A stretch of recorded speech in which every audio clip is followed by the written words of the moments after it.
On the day death came for him, the king reached out and killed it. In a world where every soul is claimed by death itself, one king defies fate. When death arrives to take his life, he does the impossible, he destroys it. At first it feels like victory. No one dies, wars continue endlessly. The sick never pass. The old beg for release that never comes. The world begins to rot under the weight of immortality. But something far worse awakens. From the shattered remains of death, fragments scatter across the realm, each one transforming into twisted beings known as the Unending. They hunt not to kill, but to steal time, leaving people trapped between life and oblivion. Now the king, once hailed as a savior, is cursed as the one who broke the natural order. Haunted by what he's done, he sets out on a desperate journey to restore death, knowing it may cost him everything. The king who killed death now walked a world that couldn't die, his own immortality the heaviest curse. He sought the Time Seer, the only one who could read the future he had shattered. In a cave untouched by light, the blind oracle spoke. She revealed that the first fragment, a sliver of death's power, was becoming a new god of stagnation. To forge a new death, a life that time had never touched, must be willingly given. His path was now clear. He had to find the child without end.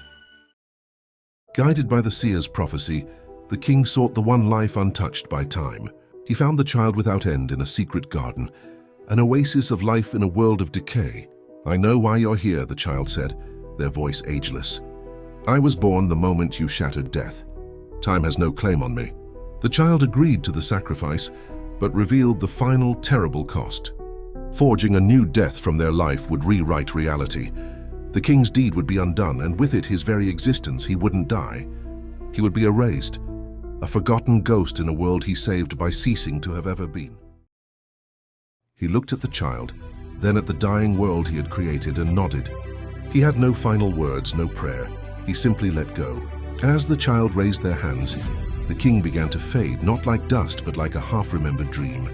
His very essence was pulled from the fabric of reality. As he vanished, color bled back into the world. The eternal twilight broke.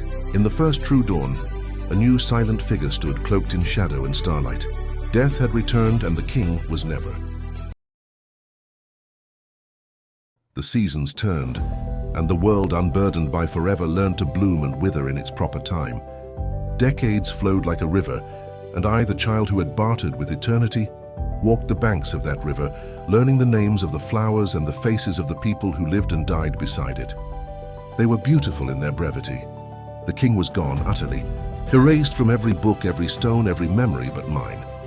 His grand kingdom was a myth, his sacrifice a silent void at the heart of the world's newfound peace. I alone carried the knowledge of him, a solitary mourner for a ghost. Sometimes I would see his echo, her storyteller's tale of a lonely monarch who fought a great sadness. They were proof that no one is ever truly gone, as long as the world they shaped remains. My own hair turned to frost, and the long road of immortal life neared its end. I had learned the lesson he could not bear, that life's meaning is not found in its continuation, but in its completion. In my final moments, I felt no fear. The king's choice had given me the gift of an ending. And as I faded, I saw a new child, cloaked in shadow and starlight, ready to begin their watch. The cycle, unbroken, would live on.